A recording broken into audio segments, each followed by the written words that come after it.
What's up, guys? I'm Frosty the Sandwich. Welcome back to Marvel Rivals. I am currently Diamond 2, and I've been grinding through the ranks trying to get back up to at least GM. And Invisible Woman is one of the characters I've been doing that with because I think she's really good. I think she not only provides a lot of healing to her team, but also a lot of damage. And I enjoy playing her. I think she's going to be my new addition to my healer pool, so it'll be Mantis and Invisible Woman whenever I need to play strategist, depending on how I'm feeling at the current time. I'll still definitely be playing a lot of Mantis, but I just really like the way she can kind of manipulate the enemy team. I really like that she can constantly be harassing and pulling the enemy team like towards your team and making them come out of position. Her E has a pretty short cooldown, so you can kind of just spam it and keep pulling them towards you. I also really like her shift for area denial, and one tip right off the bat with her shift that I think everyone should learn is to not put it on the ground or close to the ground. You really do want to kind of throw it maybe just a little bit above the ground, like even right there. If I'd thrown it maybe just waist height, the bubble is kind of massive, and if you throw it on the ground, you kind of like take away like half of the effective range of the sphere. So throw it like up above the ground a little bit, so you get the full effective range of the sphere, and you can basically do that by just hitting shift at whenever you want it to actually basically come out into the actual AoE that does damage. When you throw the orb, just hit shift again, and it'll basically expand into the orb. And a combo I really like to do with her is basically throw that orb out, maybe directly in front of me so that I'm inside it, and pull them into me, and then maybe try and get them with the melees. I don't tend to go for melee stuff, especially in ranked. I tend to try and keep my distance, and that's another thing with this character is she has the ability to do something that no one else can do, and that's basically literally just chill right next to the enemy team and heal herself. Don't forget the fact that whenever you're invisible, you're also healing yourself. So you do have some really good self-heal whenever you need. You can just basically use your double jump to activate that invisibility. And I've had situations where I've been like right next to the enemy team, they wipe my team, and I'm just chilling there invisible healing and waiting for my team to come back to point, and they had no idea. There's no duration on her invisibility. You really can just stay invisible for as long as you want on her. Which I think is really, really cool. And despite the fact that, our team was kind of getting smacked around for this first point, I think we died one time here at the end. Right there. That was it. And right now it's sort of just a DPS difference by the looks of it. Their Hela was just outclassing our Hela. But that does turn around here. Another thing I really like about this character is just her ability to pump out healing and damage at the same time. I really do try and stick to my tanks and try and basically attack the enemy through my tank, or like position myself so that I'm always shooting through the tank but hitting the enemy, which is not the easiest thing to do, and I fail at it a lot. But I think if you practice this character, definitely practice doing that. We tried to get a quick ult there to take space, and unfortunately Bucky just kind of yeeted his arm right into our face. Unfortunate. Sometimes Bucky can do that. In fact, even if you're a healer and you see Bucky ulting, I think there's a strong argument for stop healing immediately and just kill Bucky. Whatever you do, like your entire team needs to just kill Bucky. His ult really is that strong. In fact, I think he is kind of just an ult bot in my opinion. Like he's got some decent CC in his kit, but ultimately it comes down to his ultimate usage, pun intended. Yeah, here we're back, same spot. I do like pushing down from the high ground on this map. Problem is you can usually come in on the backside and cap this point because everybody just spends all their time. Everybody wants the high ground up here to try and attack the point from. So if you just go straight to point, sometimes it can be the better decision here, which is what the enemy team did, and why they got the first capture. I honestly like playing low ground on this map, like behind that pillar on the right side where the med pack is. It's very good cover from the upper spot, and you can honestly just play low ground and let them have the high ground cap point and just kind of heal around cover and not in deny line of sight. You don't really have to engage with them.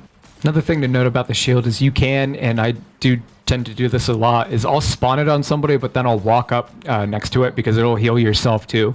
And so you can use it as basically cover, it'll heal yourself.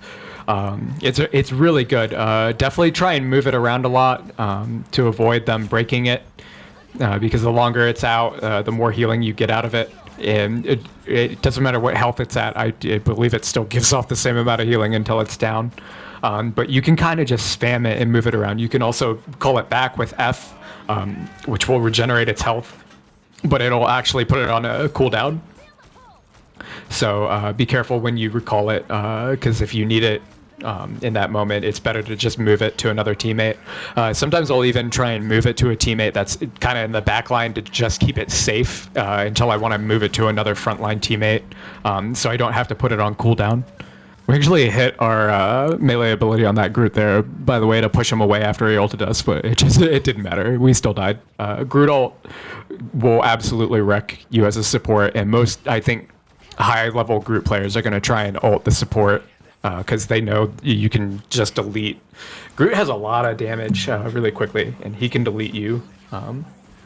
So you just gotta be ready for that. I don't know. There's not really much you can do there because it is a root.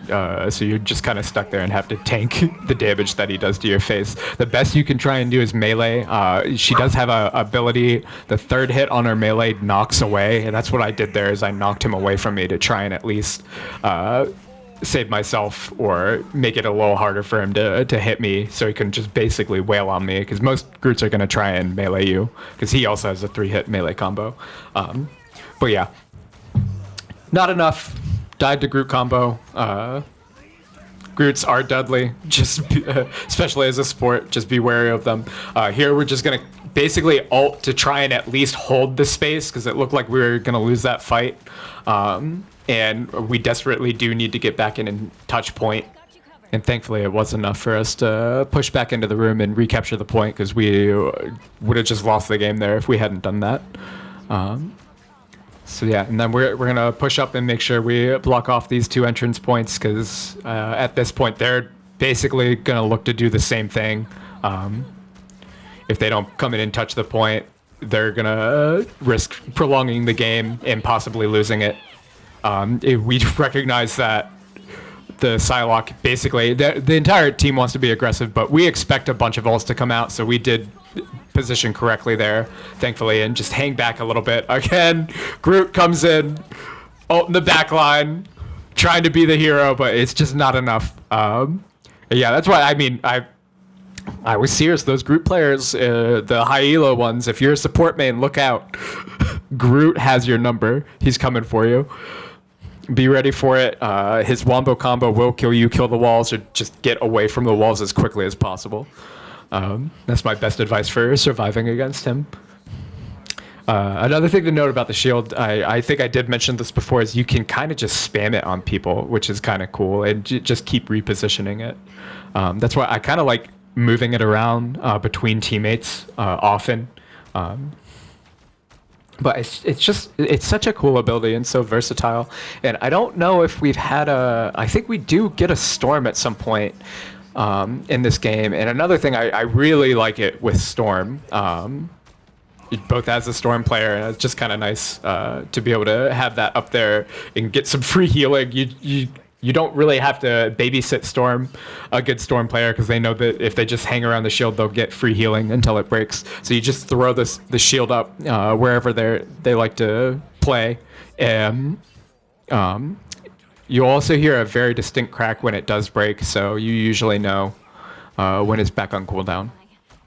But yeah, if you just hang out around that shield, you get free healing. It's a very cool ability that I think is pretty unique. I don't think there's anything like that in Overwatch. In fact, I think this character in general has some really unique stuff going about her. I mean, AoEs are pretty generic. Push pull ability, I guess, is pretty generic, but all of it together is really cool. Really cool ultimate.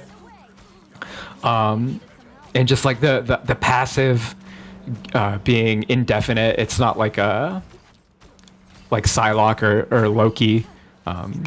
Well, I shouldn't say that. I don't actually know how Loki works. Loki mains in the comments, let me know. Can Loki stay invisible indefinitely? Because that's pretty cool. It does seem I haven't played a whole lot of Loki, but it is very nice to be able to just be safe whenever you really need to. Even if you're in you could just be standing in the middle of the enemy team. If they aren't shooting, they're not going to see you. And you're healing the entire time while you're invisible, so it's just really strong, in my opinion.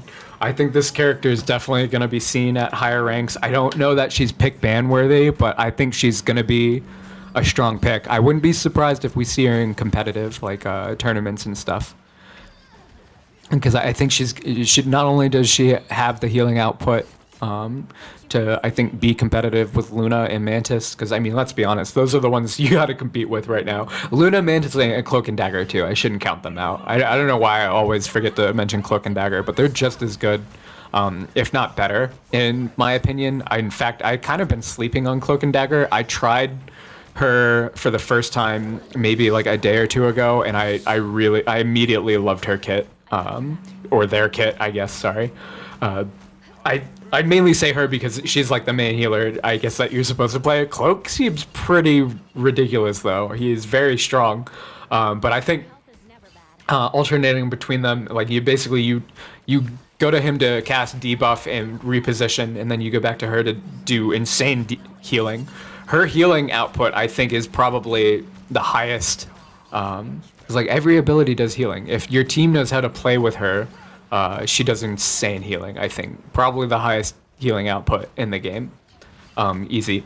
But I think Invisible Woman is still on par with at least Mantis for sure. I think she could definitely out-heal Mantis.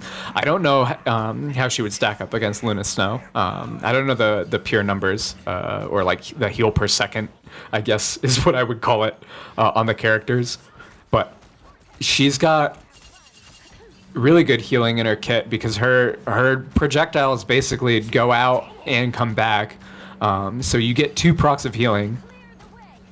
And the damage is kind of lacking on them, but her damage on her abilities more than makes up for that. The AoE plus the 2 alone can kind of just destroy people if you place those properly. You don't even really need to land autos to get kills with this character. And one thing I do like to do, and I'm sure you've seen it more than a few times, is throw that orb right on a corner that enemies like to peek around, and you just get free ult charge for them hanging around that, and they basically either have to move away or tank the damage, and it's a lot of damage. I honestly think you should just keep your shift ability on cooldown and just keep using it to harass and keep the enemy, again, I know I've said it a lot, but yeah, her damage output potential, I think, is very high.